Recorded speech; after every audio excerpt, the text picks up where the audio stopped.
It is America 250, and we are in Washington, D.C. on an exceptionally beautiful day, walking around to see some of the monuments. And as many of you know, D.C. is home to seemingly an endless amount of monuments and sites to see, so we're definitely not going to see it all, but we'll walk around, see what we can, point out some of the monuments, talk about some of the history, and have a good time.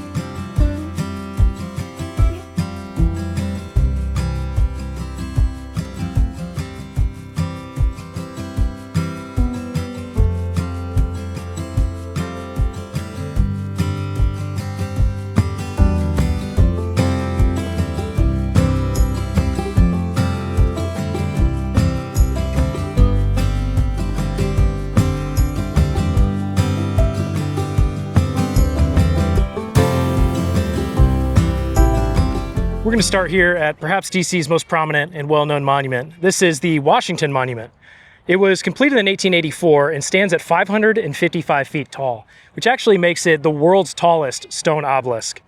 And of course, it was built in honor of George Washington. And one thing that's interesting, if you look closely at the stonework, you can actually see where work had paused. For over 20 years, construction ceased, and the stonework here is very different. So the bottom third or so is a dark gray, and the top portion's all brown. Now this is really neat. We're still here on the National Mall walking around. To give you some perspective, there's the Washington Monument over there. And this beautiful building right here, if you've walked past it and always wondered what it was, this is an 1837 Lockkeeper's house. And again, this was built in 1837 and it's sat here as a witness to the history of Washington, D.C. for almost 200 years.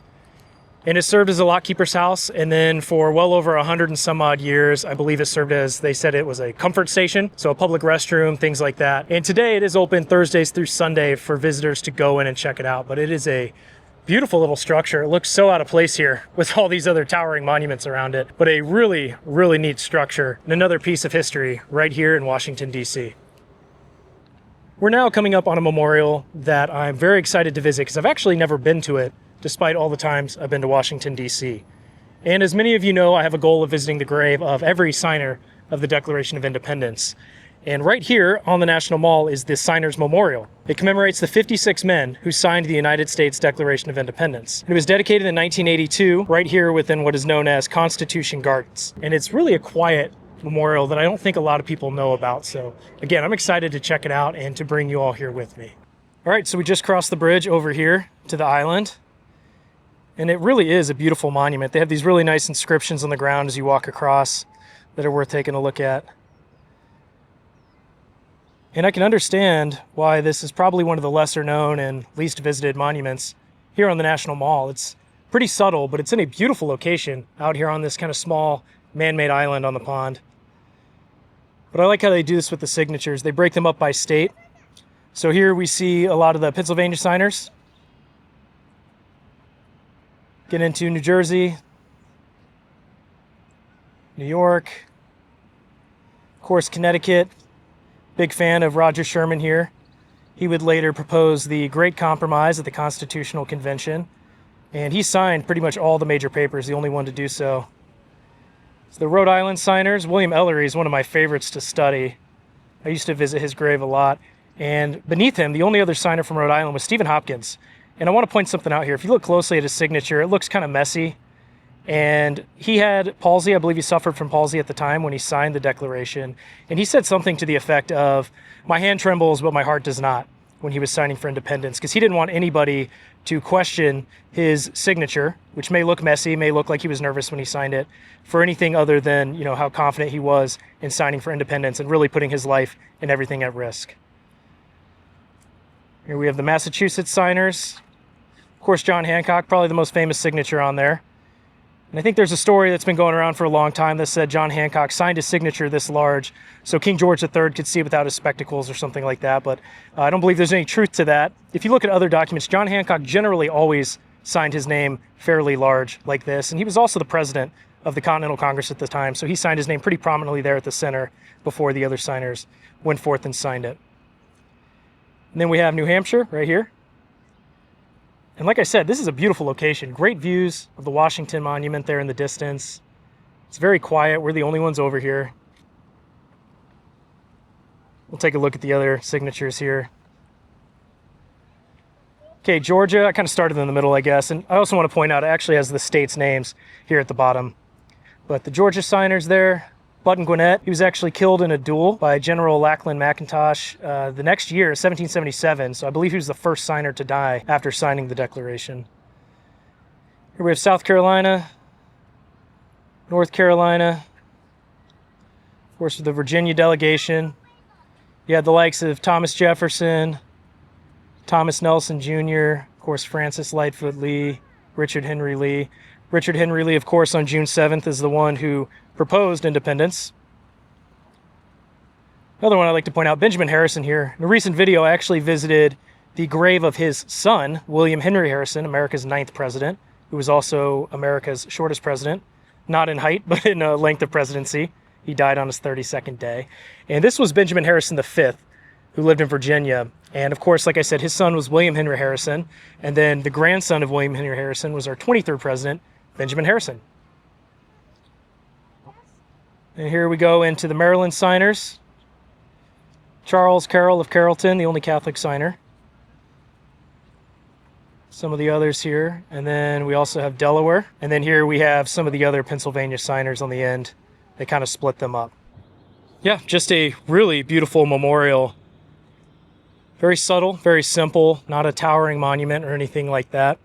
But I'd imagine many, if not all of these 56 men who signed the Declaration probably wouldn't want a towering monument. Many of them felt they were just doing their duty and what was the right thing to do at the time.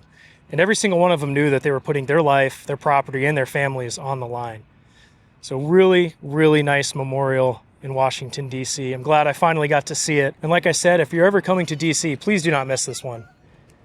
As we were leaving, this sign caught my eye. It says, "Our monumental partnership inspired by America's 250th anniversary." And it says it's the future site of the restored 56 signers of the Declaration of Independence Memorial and Constitution Garden. So not exactly sure what they're going to do to restore it. It looks like they, I guess, have some pictures rendering what it might look like. I don't know, maybe that'll bring some more people over to this area. I'm not sure. But another interesting thing, it says at this site, this was once the home of temporary government buildings during World War I and World War II. So I'm glad it's no longer just buildings. It's a beautiful garden. And again, there we have it, the signers of the Declaration of Independence Memorial.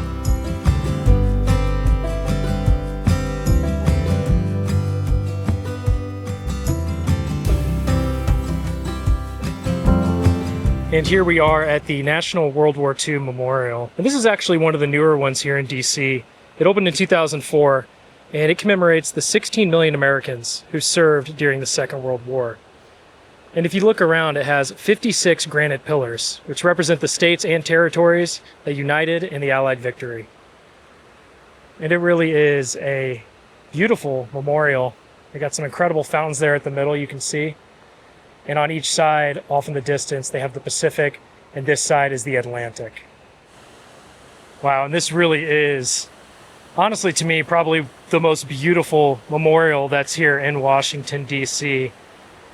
It really makes you think, really makes you reflect on the sacrifice that was made by so many men and women here from the United States and all the Allied powers during World War II. It really is just incredible. I think another reason this is probably one of my favorite memorials here in DC is the fact that you can look down the National Mall. Here we can see the Washington Monument. Just beyond it, to the left of it, I don't know if you can see, you can actually see the dome of the U.S. Capitol building. And then if you look back this way, I don't know how this is going to look with the light, sun right in my face, but you can actually look down and see the reflection pond right above us and the Lincoln Memorial off in the distance. So it really is I feel like I keep saying it, but just such an incredible memorial. And this wall here is known as the Freedom Wall, and it has 4,048 gold stars. Each gold star represents 100 American service personnel who died or remained missing in the war. That makes 405,399 American dead and missing from World War II. And here on the sign it says that is second only to the loss of more than 620,000 Americans during the American Civil War. One other thing I wanted to point out here, you oftentimes see people sitting here at the fountain at the World War II Memorial with their feet in the water, and some people might think that's inappropriate or might feel that you're not even allowed to do that, but in actuality you are. They have signs up which say sitting with your feet in the water is okay, but walking in the water is not okay. And here at the bottom is a really interesting historical note. At the end of World War II, troops celebrated in the fountains of Europe. In honor of that time, you may sit with your feet in the rainbow pool, but you may not walk, swim, or sit in the water. So I just think that's really neat, and I know a lot of families like to come here, including my own family, and just sit, relax, have your feet in the water, cool off a little bit, and really reflect on the sacrifices that all those men and women made during the Second World War. All right, this is one of my all-time favorite monuments here in Washington, D.C., and not a lot of people visit it, which is probably because it's in the middle of a busy intersection, so it's kind of difficult to get to. But this monument is dedicated to Captain John Paul Jones of the Continental Navy. And it was dedicated in 1912 and is actually one of the few major Washington memorials that's dedicated to a naval hero. And it really is a beautiful bronze statue of John Paul Jones. And in a past video, I actually visited his crypt beneath the United States Naval Academy, and there really is a pretty incredible and dramatic story behind his death, the finding of his body many years later, and then bringing him back to the United States. So definitely worth checking out. But here at the inscription, it reads, 1747 to 1792, first to compel foreign man of war to strike colors to the stars and stripes. And another thing I want to point out, the National Park Service just posted about this, but the fountains on this awesome monument are finally running again after many years. So it's great to see that at this beautiful monument dedicated to Captain John Paul Jones. And I don't know if there's anything on the backside here.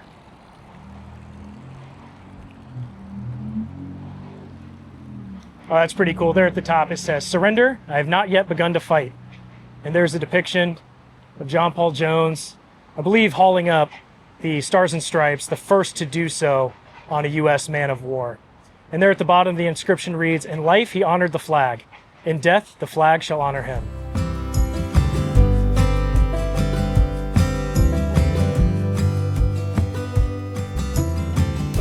Okay, we're on our way over to see the Jefferson Memorial, but right here by the parking lot is this really interesting marble marker that I would imagine most people do not see.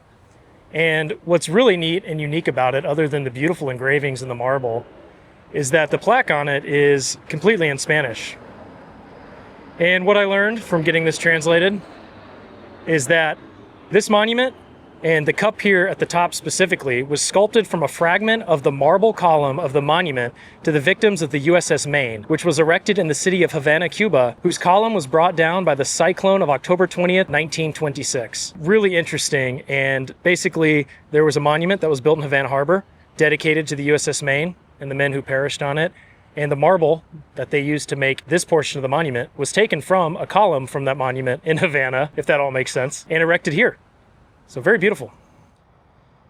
And here we are at a monument that I've been waiting to visit for quite some time. This is dedicated to George Mason, a founding father out of Virginia who's often considered, as the sign says here, a forgotten founder. Well, George Mason wrote the Virginia Declaration of Rights in May of 1776, and he was a very influential founding father. And again, many of you may have heard of him, some of you may have not, but he was friends with George Washington and all the other major players out of Virginia and in the colonies at the time.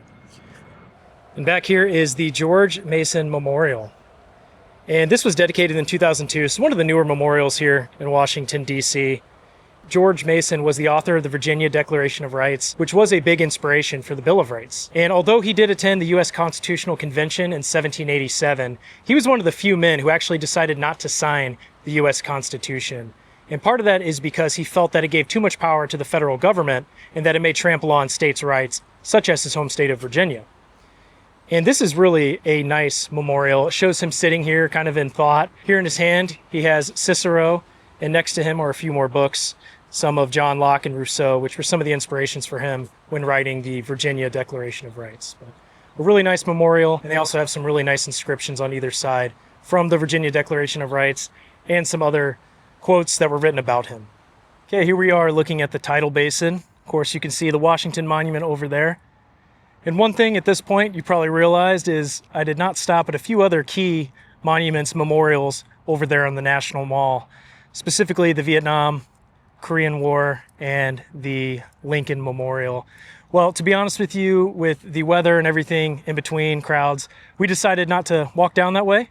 And we've been there before, and I'm sure a lot of you may have been there as well. But we wanted to make sure we saw a couple monuments that we've never seen before, like the George Mason Memorial and right over here. the Jefferson Memorial, which we've actually never been to before. Here we are walking up the steps of the Jefferson Memorial. And as I mentioned, I've never actually been here before, so I'm really excited to see what it has. I've seen some pictures, I've seen it from a distance from the highway, things like that, but honestly, the views from this side of the tidal basin and the National Mall are also incredible. There's a lot of really nice views here in Washington, D.C. This inscription says, "This cornerstone was laid by Franklin Delano Roosevelt, President of the United States of America, 1939. And this remarkable monument was completed during World War II in 1943. And here at the center, we see a 19-foot tall bronze statue of Thomas Jefferson.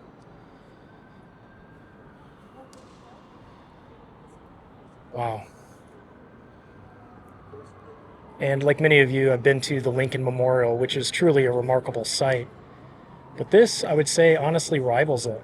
And I don't know how many people make their way over here. I mean, it's pretty busy today, but this is a very powerful monument.